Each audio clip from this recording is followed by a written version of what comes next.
Wrist Canyon in north-central Colorado, an area of pine forests and prime farmland in the foothills of the Rocky Mountains. Wrist Canyon is a mountainous area to the west of Fort Collins, Colorado. 34-year-old Charles Anderson and his 42-year-old wife Carmina live in a trailer home acreage about a mile north of Wrist Canyon Road. Carmina's 2 young daughters, Lisa and Paula, from a previous marriage, also live with them. The place is a tight fit for a family of 4, but with no other option, they attempt to make it work. The Andersons have been married for just 9 days, and signs of strain between the couple are already surfacing. She was an independent woman. Ultimately, he couldn't control her. On the night of February 21st, 1973, Carmina's life is cut short in the kitchen of their little trailer. 2 people had a fight. 1 died. It would all come down to Charles Anderson's testimony. Was this self-defense or premeditated murder? The only consistency in this case were the inconsistencies. Charles Anderson has more than one version of this story. In fact, he has several. A story with many versions, a careless comment to a friend, and the diligence of a daughter seeking justice for her mother's death. What combined to see a killer is finally caught.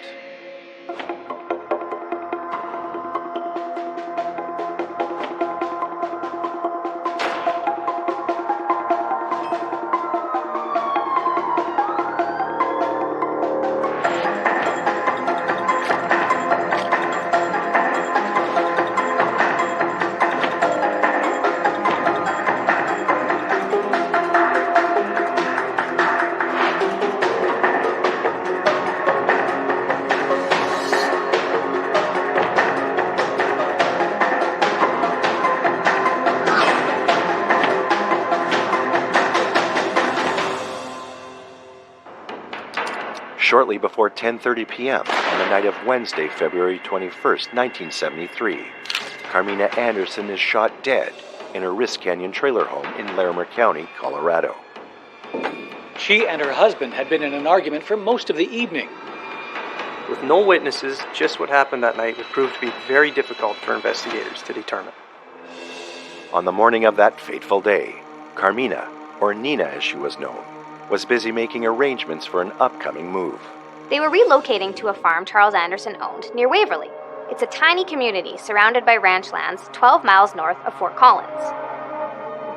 Over coffee, Jack Davis, a neighbor, offers to help Nina with the move. Jack Davis lived about a mile north of the Andersons. They probably knew him better than any of their other neighbors. He looked after their animals and milked the cow if they weren't home. Davis had met Carmina 4 years earlier when they both worked at Forney Industries, a machine shop in Fort Collins. Davis sold Carmina the 5-acre property the trailer sat on. She had purchased a piece of land up in Stratton Park, and that's where we had a 8-foot wide by 24-foot long trailer that we lived in, and we had horses and goats and livestock and lived very rustically. 2.5 years after moving onto the land, Nina meets Charles Anderson. He was a very large man and loud man. I remember not liking him right off the bat.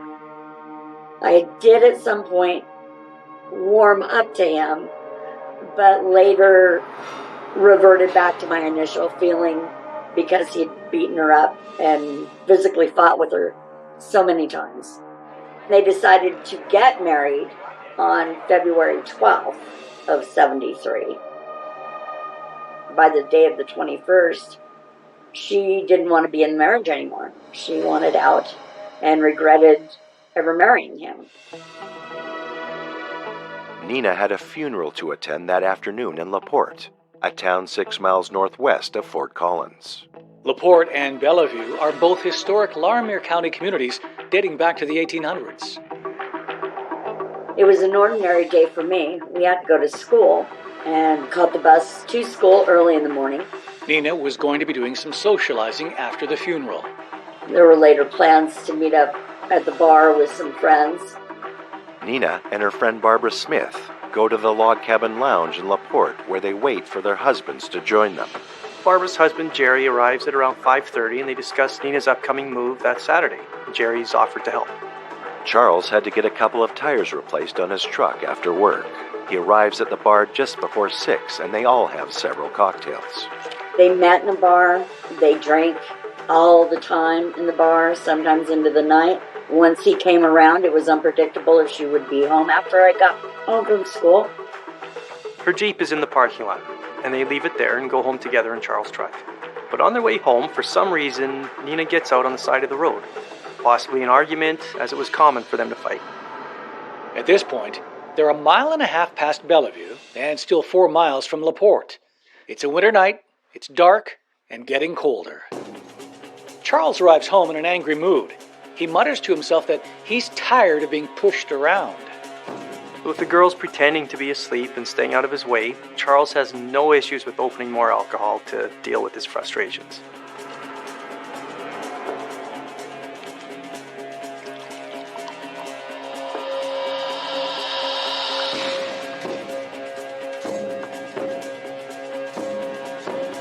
Neighbor Manuel Keith is on his way home from bowling in Fort Collins when he stops on the road to give Nina a lift. She tells him she left her Jeep at the log cabin because it wouldn't start. When Nina gets home with Manuel Keith, they invite him in for a drink. Keith has been visiting for about 40 minutes when the phone rings. Rodney Steele, another Wrist Canyon resident, has found Nina's purse on the road and he wants to get it to her. Charles agrees to go and get the purse back. Then Nina tells Keith she was walking on the road because she and Charles were arguing. The fight actually started early in the evening the night before, when Mom didn't want to go to the funeral and didn't want to be the representative for the family, and there was a big argument over that. Charles Anderson's divorce from his previous wife had come through 2 weeks earlier, on January 29th. Mom had told several of her friends that she had regretted marrying him and that she wanted a divorce or annulment or something because she wasn't happy in the marriage.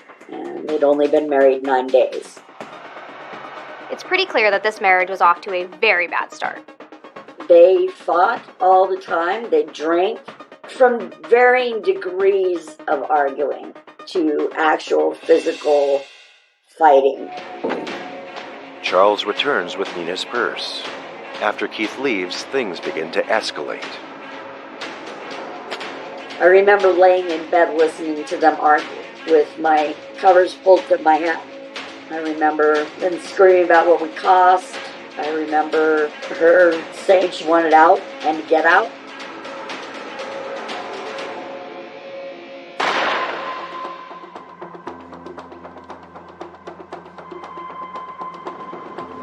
At 10:30 p.m., Shirley Wimmer hears a knock at the door of her home on Wrist Canyon Road.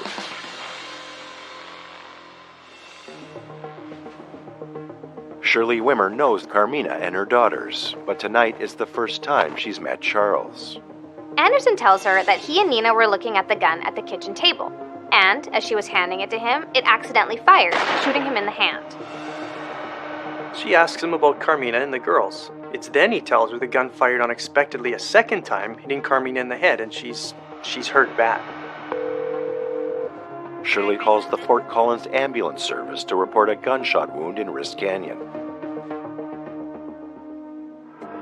The Fort Collins ambulance service immediately notifies the Larimer County Sheriff's Department. The Larimer County Sheriff's Office received a report of a shooting situation up Wrist Canyon. Within 20 minutes of receiving the call, an ambulance and the sheriff's office arrive at the Wimmer house. They met with Charles Anderson, and Charles went on to tell them the story about how he had been shot and his wife had also been shot. Shirley Wimmer tells them Charles Anderson's injured wife and her 2 girls are at their trailer further up the road. Mrs. Wimmer offers to guide the ambulance driver and sheriff's officer, Bruce Ludlam, up there, while Officer Rupert and the ambulance attendant look after Charles. When Peverly and Ludlam enter the trailer, they immediately find Carmina on the floor. Peverly rolls her over to check for vital signs. And they see a gunshot wound above Nina's right temple. Shirley Wimmer is asked to look after the girls who are still asleep in the back. I remember being awakened by the neighbor telling me to be a big girl and we had to get dressed. Something terrible has happened. At 11:30 p.m., Ludlam radios the Larimer County Sheriff's Department. He needs the coroner.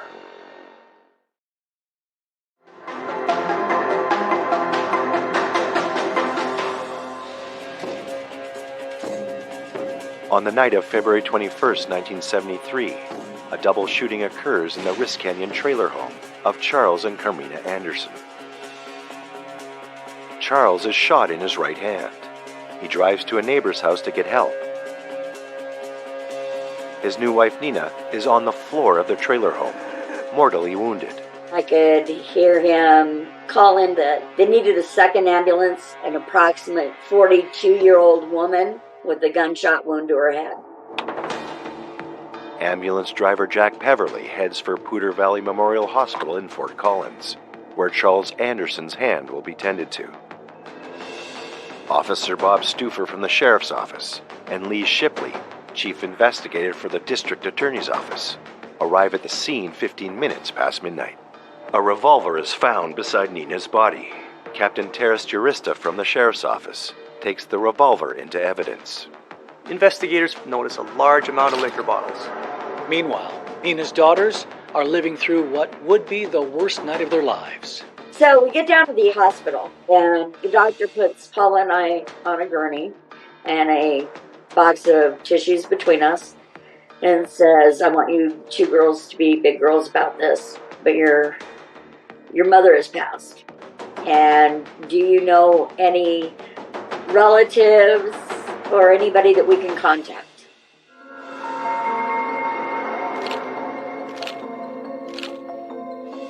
Charles Anderson undergoes surgery to have a .22 caliber bullet removed from his right hand. The bullet will be sent to the hospital's pathology department to have the flesh removed from it. Then it will go into evidence. Carmina's body is removed from the crime scene and brought to a funeral home in Fort Collins.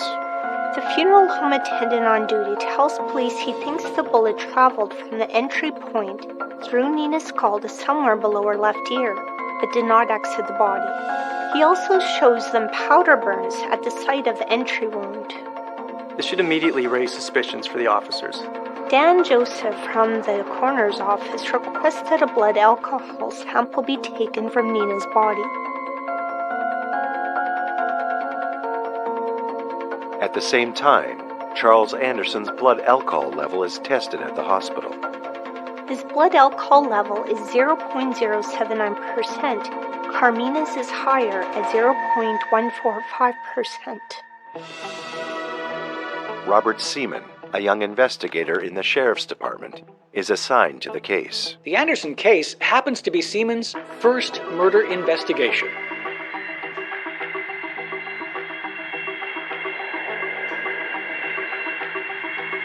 Seaman heads to the hospital with help of the DA's office to interview Charles. Anderson tells him he met up with Carmina for a drink at the log cabin lounge in the early evening after she'd been to a funeral. He tells investigators that on the drive home, she realizes she doesn't have her purse with her. So he takes her back to get it, but she decides to stay for another drink. After Keith drives her home and he leaves between 9 and 9:15, Anderson explains he went outside to check whether the cows had enough water, and when he comes back inside, Carmina points a gun at him. The gun goes off, striking him in his right hand, but the gun's discharge is so startling it causes Nina to throw it up in the air. She catches it backward with her left hand, accidentally shooting herself in the head. She was proficient with firearms. She would never treat a gun in that kind of a disrespectful way. She certainly wouldn't have been startled by one. Anderson adds that he attempted to get the gun before it fired the second time, but he was too late. Now this is a very different story from what he told Shirley Wimmer the night before, when he said they'd been looking at a gun together amicably at the kitchen table when it went off accidentally. The common denominator in all of these versions is that Carmina's death is accidental and her fault. Anderson tells investigators it's a .22 caliber double-action revolver that Carmina kept in a cabinet near the kitchen table, so it can fire 2 shots in a row without having to be manually recocked. But the gun Terry Arista takes into evidence at the Anderson family trailer home the previous night is a single-action revolver. Carmina's autopsy is scheduled for the following afternoon. But first, Larimer County Coroner's Office investigator Dan Joseph does a trace metals test on each of her hands. They're looking for evidence of whether she had handled the gun prior to her death, and the results of the trace metals test will prove to be negative and inconclusive. Charles Anderson has gunshot residue on his hands. He recalls that he did handle the gun with his left hand, but only after the fatal shot is fired. Earlier that morning, he told Detectives Seaman and Clement that only Nina had handled the gun, first accidentally shooting him and then herself. For the second time on this day, Anderson hears his Miranda rights read to him. And he's got a new version of events during the drive home from the log cabin lounge. Saying he'd forgotten to mention it in his original statement, Anderson now tells investigators that when they were driving home, Nina told him she wanted to go back to the lounge and stay a little bit. He did not want to go. So he stopped to let her out of the truck and told her to walk back there herself. But he tells investigators he wasn't angry with her. So in this version, they didn't go back to the lounge together to get her purse. Anderson says her purse must have either fallen on the road or she dropped it. It's as if he's realized since his first interview that morning that other people might be questioned, and that he'd better get his story in line with theirs. The investigator asks Anderson to go over the story of the shooting one more time. This time he says that as Nina threw the gun up in the air, she rose up out of the chair she was sitting on. And now he's incorporated a chair into the story. When she caught the gun, he lunged for it, grabbing it with his left hand, before she fell to the floor, but after it already discharged, shooting her in the head. And this is his explanation of how he came to have his left hand on the gun. Then he adds that the barrel of the gun was 8 to 12 inches away from her head when the fatal shot was fired. Siemens asks Anderson, "Doesn't it seem a little far-fetched to you?" In his reply, "It don't seem far-fetched to me. I can just picture it in my mind." The acting county coroner finds a powder burn about 3/4 of a millimeter in diameter around the site of the wound. A powder burn is caused by the exposure to the combustion gases, which are expelled from the muzzle when the gun is fired. This unique burn proves that the bullet that killed Nina Anderson was fired from a gun at very close range.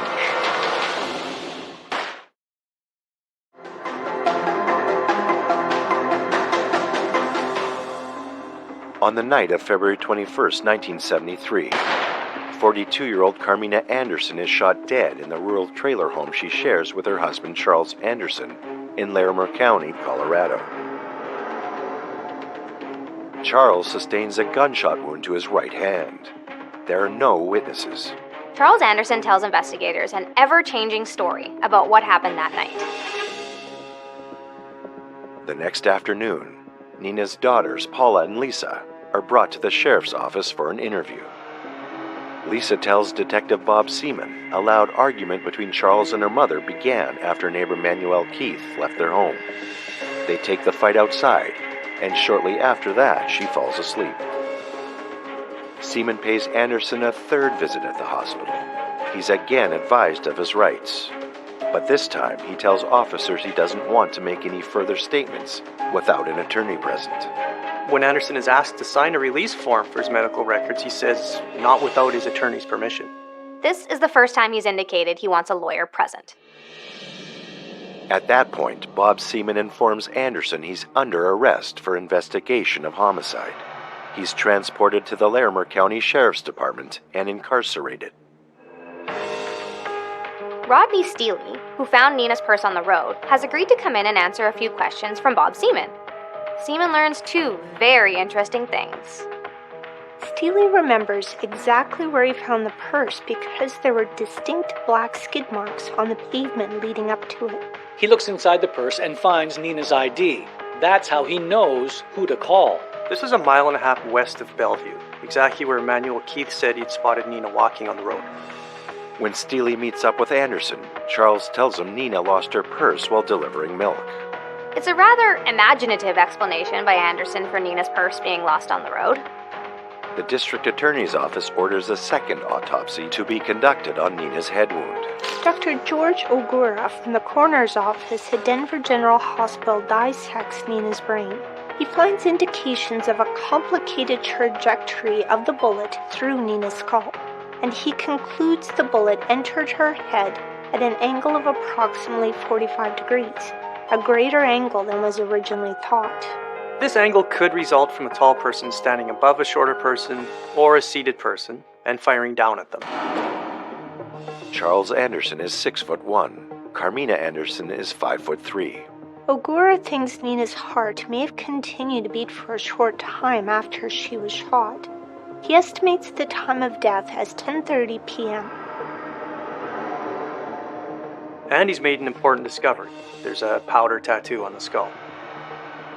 In a contact wound, there is powder pushed into the soft tissue of the scalp by the blast, leaving a tattoo just below the surface membrane which covers the skull.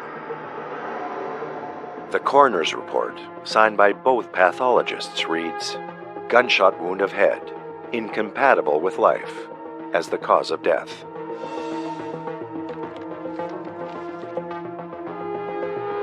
Bob Seaman has Rodney Steely help him measure a set of skid marks on Wrist Canyon Road where Nina's purse was found by the neighbor.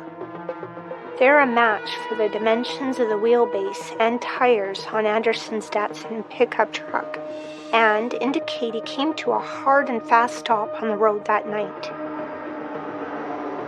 They fought all the way up the canyon to the point where he skidded to a stop and threw her out of the vehicle. Seaman brings District Attorney Stuart Van Meveren up to speed on the Carmina Anderson case. So based on the inconsistencies in Anderson's stories, the fact that he did handle the gun and the discovery of the powder on Nina's skull, investigators are ready to file criminal charges with the DA's office. Van Meveren calls for a coroner's inquest. The coroner's inquest, comprised of a 6-member jury, is convened on Monday, March 12th, officiated by Jack Russell, a deputy coroner for the county.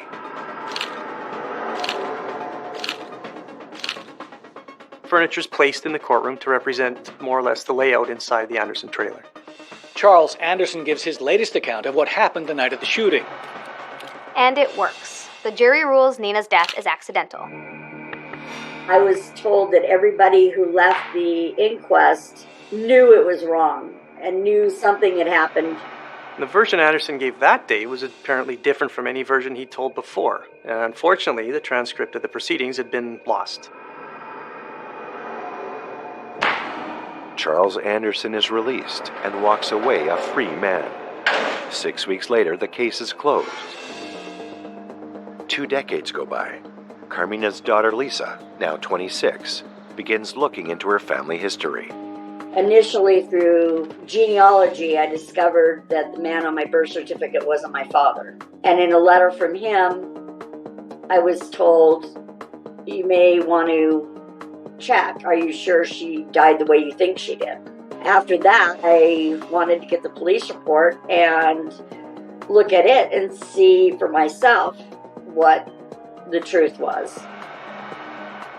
On December 30th, 1994, Lisa obtains a copy of the sheriff's report written in 1973. It leaves her with some troubling questions. There were several things that really stood out to me. One was that her feet were in the rungs of the chair, and the chair was tipped over on the right side when the ambulance driver found my mother. So she and the chair were kicked over, so she was never standing in defense. She was sitting in a chair. It bothered me that there were 10 versions in the report of Charlie Anderson's variations of what happened. Lisa makes a list of all the witnesses, investigators, district attorneys, pathologists, and coroners mentioned in the report, and begins contacting them. Some of them were willing to help me, and many of them were not. The doors would immediately be closed. They would say, I don't want to talk about this, or you need to contact somebody else, or I just don't know. So on March 7th of 95, I got a copy of the death certificate that said accident. Lisa is convinced Nina's death is no accident, and that it didn't happen in any of the several ways described by Charles Anderson. In a pawn shop, Lisa finds a Harrington and Richardson single-action revolver that is the same model that shot her mother. I did a cardboard cutout. So me and my paper gun went to the coroner's office and role-played. And it couldn't have happened any which way that Chuck Anderson had said. That coroner is Dr. Fred Rosenberg in the county coroner's office. He obtains the two coroner's reports written in 1973 that Lisa has been unable to see. And he took the results of both of those autopsies and put together a diagram that was instrumental in placing facts and proving that her hand could not have been on the gun at the time it was fired. He consults with Larimer County Coroner Dr. Patrick Allen.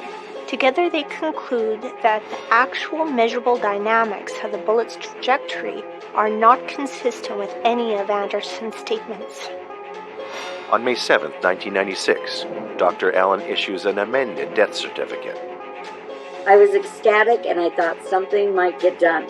I thought certainly it'll be an open case and they'll work it and we'll get Chuck put behind bars and justice will be served. But that's not how things went. Another 5 years go by. Then in 2001, the Longmont Times-Call newspaper runs a story on cold cases in northern Colorado. I went to work and somebody had mentioned seeing an article, the unsolved homicides down the Front Range, where my mom was mentioned in a 3-paragraph article, and it was inaccurate. So I began contacting the author of the article. I gave her a notebook full of factual documents and said I didn't care what she did, just make it factual. My mom did not commit suicide, and that was never even part of the consideration. The newspaper became interested in doing a story on the Anderson case. Lisa told journalist Dee Dee Carell how to reach Charles Anderson. Dee Dee Carell located and conducted her own interview of Charles Anderson in a small town in the northern part of our county, Wellington. When Anderson agrees to meet with Dee Dee Carell at his apartment, she brings her father with her to remain in the vicinity, assuring her safety. Well, I was grateful she took somebody to go with her. I did not want her to go alone, because he is a dangerous man. During an hour-long interview, Anderson contradicts himself several times, telling Carell he can't remember what he told investigators at the time of Nina's death. He tells Carell that he has PTSD from his military training in the 60s, before Vietnam occurred, as part of a counterinsurgency group called the Strategic Army Corps. One of the stranger things he told her was that he didn't know Nina owned a gun, and that he hadn't seen it before that night. Dee Dee asks Anderson outright how Nina got shot. His response is, well, she didn't shoot herself. When she asks him who did shoot Nina, he replies, "Well, I guess I had to. That's what everyone says I did." In the interview, he admitted that Mom's hand was not on the gun at the time it was fired, and she didn't shoot herself, which gave us 2 new witnesses and an admission of guilt. The following week, the reporter sits down with Larimer County Lieutenant Andy Josie to report what she's learned from speaking with Anderson. So clearly she had obtained new information, and it made sense for us to take another look at the case in 2002. Andy Josie tasks Sergeant Bob Coleman with the follow-up investigation of the Anderson case. Coleman compares Lisa's notes with the case files at the sheriff's office and the Larimer County coroner's office, but he can't find the medical records for evidence from Anderson's injured hand. On December 13th, Coleman gets a search warrant for the medical records. The records revealed that fragments of black foreign material were found in a tissue sample from Anderson's hand. That's consistent with fragments of gunpowder residue. This comes from being shot at very close range, not from 6 feet away as Anderson had claimed. Did Anderson shoot himself in the hand as part of the ploy to cover up Nina's murder? Charles Anderson had enough gunshot residue and debris on his hands to suggest that he was in direct or almost direct contact with a gun when it went off. I'd always believed that he shot her in the head and then shot himself in the hand for alibi. It was decided that Mr. Charles Anderson would be offered the chance to tell his story again, which he agreed to do. Almost 30 years to the day after Carmina's shooting death, Anderson is asked to come back to the sheriff's office for another interview. It's a long conversation, with Anderson claiming problems with his memory, giving different accounts of similar events. Coleman raises the topic of the coroner's findings. He's told there's scientific proof that Carmina's head wound could not have happened the way he said it did. At the end of a 5-hour conversation, Anderson tells Coleman he struggled with Nina for control of the gun as she sat in a chair by the table. And he described that Carmina did, in fact, shoot him in the hand with a .22 caliber revolver that she had in her possession in their small home, and that once he had been shot in the hand, he had taken the gun away from her and decided to shoot and kill her. It's taken 3 long decades and 1 determined daughter. Now, finally, the police have a confession.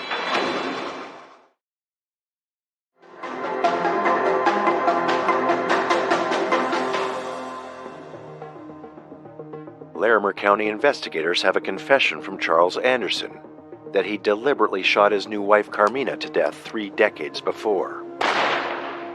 Much time has passed, memories fade, and evidence is lost. Is there enough for police to press charges? Detective Coleman calls Travis Brinkoff, a former Wrist Canyon area resident who now lives out of state.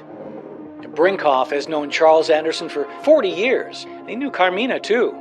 Brinkoff tells Coleman he was elk hunting with a friend at Red Feather Lakes sometime after Nina's death when he ran into Charles Anderson by chance. Red Feather Lakes is a group of 14 lakes in the Rocky Mountains about 50 miles northwest of Fort Collins. The topic of Nina's death came up. Brinkoff tells Bob Coleman he was shocked when Anderson said, "Yeah, I shot that and she deserved it."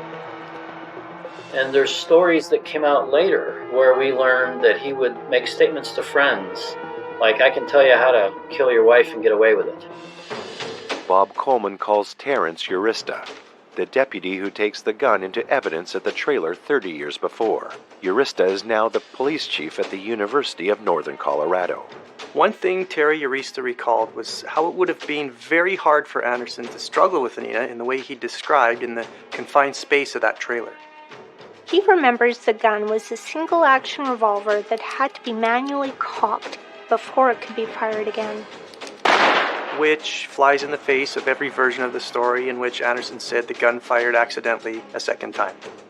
With these new interviews on record, plus Anderson's confession, Coleman believes he has enough probable cause to get a warrant for an arrest. On the 30th anniversary of Nina's death, Lisa is invited to a meeting at the sheriff's office, where she receives some stunning news. I met with the undersheriff, and he said, "We've gone to the DA, and we believe we have enough to prosecute. So an arrest warrant has been issued, and we're going to go arrest him." And I was all excited and happy. On March 4th, 2003, a warrant is issued for Anderson's arrest on a charge of second-degree murder. At 10 a.m. the following day, Charles Leroy Anderson is picked up by members of the Larimer County Sheriff's Office and the Greeley Police Department. Anderson had recently moved to Greeley and was living at an assisted living center there. truck tried outrunning him. It was like a slow motion getaway. Oh my God. He went from applying for VA housing, then moving into another one, and Greeley trying to make his great escape. So I was on the phone call when they were actually cuffing him. That was unbelievable. He no longer got away with it. He no longer could his way through it. He couldn't fabricate a story. He was in cuffs, and he was going to the pokey. I was happy. I was ecstatic. When you're dealing with a case that's that old and you have no evidence, we had the gun no longer, we didn't have any evidence left, and we had a variety of stories that were ever changing. We had no witnesses. Anderson was charged with manslaughter, and in 1973, the penalty for manslaughter would have been 1 to 10 years. I got a call on what would have been my mom's birthday in August, and I was told that they wanted to offer him a plea bargain of 1 year. And I said 5 years. And they said, well, he's in poor health. I don't think he'll live 5 years. And they also wanted to make it a misdemeanor. And I said, if 1 year is all we can get, I understand. But the reasoning that they told me was because there was no physical evidence. Prosecutors worried that they might lose the case, so they offered Anderson a manslaughter plea. What that means is the case is weak to the point where if you went to trial, it would be very difficult, perhaps, to get a conviction. So in order for the DA's office to secure a quote-unquote conviction, they offered him a plea of 1 year manslaughter. He stood in the court, and he was supposed to say guilty, but he never did. He said nolo contendere, and that's basically no contest. And the judge allowed him to do that, but he did get reprimanded in the court after that. Everybody in this court knows you killed your wife. After his arrest, plea bargain and release, Charles Anderson serves 8 months, 1 week, and 2 days for murdering his wife. Most of the sentence is served in the Larimer County Detention Center prior to trial. Then he serves 5 weeks at the Minimum Security Colorado Department of Corrections 4 Mile Correctional Facility in Cannon City, Colorado. Lisa's persistence is recognized for how valuable it was in securing a conviction in this cold case. I'm very proud of her and impressed that she presented herself so well, presented the information so well. It was because of her that ultimately justice to some degree was served. Without her, I doubt that it would have. I think the initial drive in me was searching for the answers, finding what the truth really was. I wanted her legacy not to be stalled in the hands of time. I'm proud of the fact I was part of an agency that was willing to make the effort, no matter how many years had gone by, to see if we could make a difference. And with Lisa's help, we were able to finally do that. Lisa has won, but she still lost her mom, Carmina. There's always going to be that hole in your heart. There's always going to be that empty space at the table or the missing smile. I feel that everybody is in my situation as a family member or somebody who lost a loved one. I feel it's your right to know what happened to your loved one. After 3 decades, a story with too many versions, and a daughter's determination, a killer is finally caught.